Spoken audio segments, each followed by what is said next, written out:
Kemudian ada yang bertanya kepada saya, Kang, gimana caranya pecah lebih Kemudian ada yang bertanya kepada saya bagaimana caranya pecah koloni lebah. Begini teman-teman, yang namanya pecah koloni itu bisa dilakukan dengan syarat yang pertama, lokasinya harus bagus.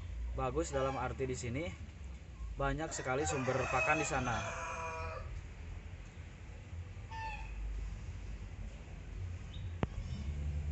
Seperti banyak bunga-bunga yang mengandung polen dan banyak bunga-bunga yang mengandung nektar. Dua hal ini sangat mendukung dalam upaya pemecahan koloni lebah. Jika di lokasi teman-teman sedikit sumber pakan, saya rasa lebahnya jangan dipecah seperti itu. Jangan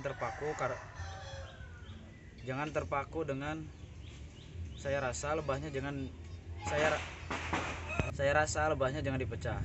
Jangan berambisi ingin segera memiliki banyak koloni lebah. Lebih baik lebahnya dibuat koloni super seperti itu ya. Jadi boleh dipecah koloni kalau lokasinya bagus, banyak sumber polen dan nektar. Kalau lokasinya kurang bagus, lebih baik lebah dibuat koloni super saja, seperti itu ya. Kemudian yang selanjutnya, saya pernah membaca postingan seseorang membeli. Kemudian yang selanjutnya saya pernah melihat seseorang membeli koloni lebah 50 kotak apis rana. Kemudian pas sampai ke rumahnya koloninya tinggal 10. Seperti itu teman-teman ya. Saya ulangi kembali ya. Yang namanya lebah apis rana itu karakternya mudah kabur. Jadi saya tidak mengharapkan teman-teman membeli koloni lebah apis rana sebanyak mungkin dari tempat lain ya, contohnya dari kota lain kemudian dipindah ke kota teman-teman.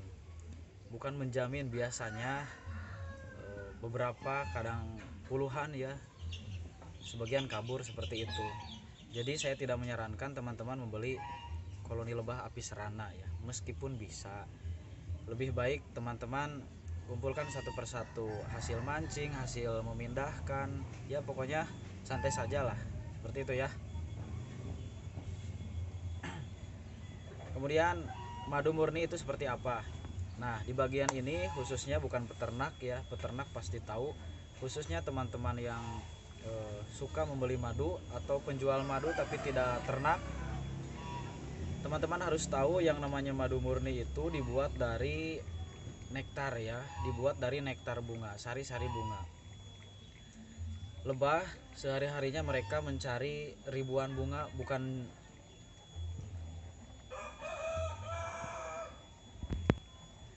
dari ribuan bunga ya, bukan dari ribuan jenis bunga seperti itu, tapi dari ribuan bunga, beda ya, dari ribuan jenis bunga dan dari ribuan bunga-bunga. Seperti ini contohnya. Kalau saat ini musim bunga rambutan, dari ribuan bunga rambutan, seperti itu ya. Kalau tidak musim bunga rambutan, baru si lebah namanya multipora. Mereka mencari jenis-jenis bunga seperti itu. Yang pasti yang namanya madu murni itu dibuat dari nektar bunga ya. Beda dengan madu yang dipalsukan. Lebah diberi makan sirup-sirup seperti itu ya, bisa dari sirup-sirup yang lain atau dari bahan gula. Jadi sirupnya dimasukkan ke kotak atau disimpan di sekitar kotak. Lebah menghisap sirup tersebut kemudian dibuat jadi madu. Nah, itu bukan asli ya, itu dibuat sendiri oleh akal-akal manusia. Beda dengan yang alami dan murni. Lebah mencari nektar di alam, itulah yang disebut dengan madu murni. Kemudian ada yang bertanya, mana yang lebih bagus dibudidayakan, apis rana atau trigona atau apis mellifera. Bahkan ada yang bertanya gimana caranya ternak dorsata ya. Nah begini teman-teman, yang namanya apis dorsata karakternya mereka tinggal di hutan, di atas pohon-pohon tinggi, tidak bisa diternak ya. Meskipun bisa diternak itu sangat berbahaya, apalagi teman-teman ternaknya di sekitar perumahan. Itu biasanya malam-malam apis dorsatanya akan hinggap di lampu-lampu. Meskipun bisa ya, saran saya janganlah, terlalu berbahaya. kecuali orang-orang yang punya punya daya juang tinggi ya, rela disengat beberapa gitu, seperti itu bolehlah ternak dorsata. Kalau teman-teman janganlah kalau ternak dorsata. Kemudian apis mellifera. Kalau apis mellifera resikonya lumayan besar. Pertama, bibit lebahnya lumayan mahal. Kemudian support makan ya. Jadi lebah apis mellifera itu diberi makanan gula di saat musim paceklik ya. Di saat musim hujan tidak ada polen dan nektar. Tujuannya bukan untuk panen, tapi untuk mempertahankan kehidupan lebah itu sendiri. Itu mellifera. Beda dengan apis serana. Kalau apis serana di saat musim paceklik seperti ini tidak diberi pakan gula. Jadi lebahnya akan pindah ke tempat yang banyak memiliki sumber pakan. Nah, ketika di tempat ini ada lagi sumber pakan yang banyak, si lebah yang tadi apis serana akan pindah lagi ke sini. Jadi mereka bisa bertahan hidup sendiri tanpa bantuan pakan ya. Kalau apis serana, tergantung teman-teman. Kalau budgetnya banyak ya, modalnya banyak, silahkan ternak mellifera. Itu pun harus belajar sedemikian rupa ya, cara membuat ratu dan lain-lain.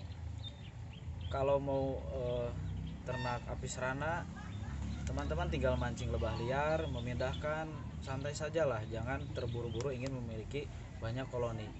Lebih baik buat kotak, simpan di hutan-hutan, buat gelodokan, gantung di pohon-pohon, seperti itu sajalah, pelan-pelan kalau apis serana. Teman-teman tinggal panen di saat musim bunga. Kemudian trigona.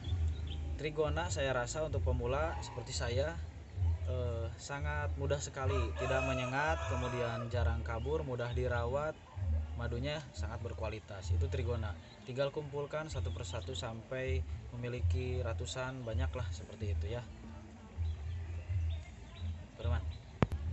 Oke, sekian dulu teman-teman, mudah-mudahan bermanfaat. Silahkan bertanya kalau belum dipahami. Sekian, terima kasih. Assalamualaikum warahmatullahi wabarakatuh.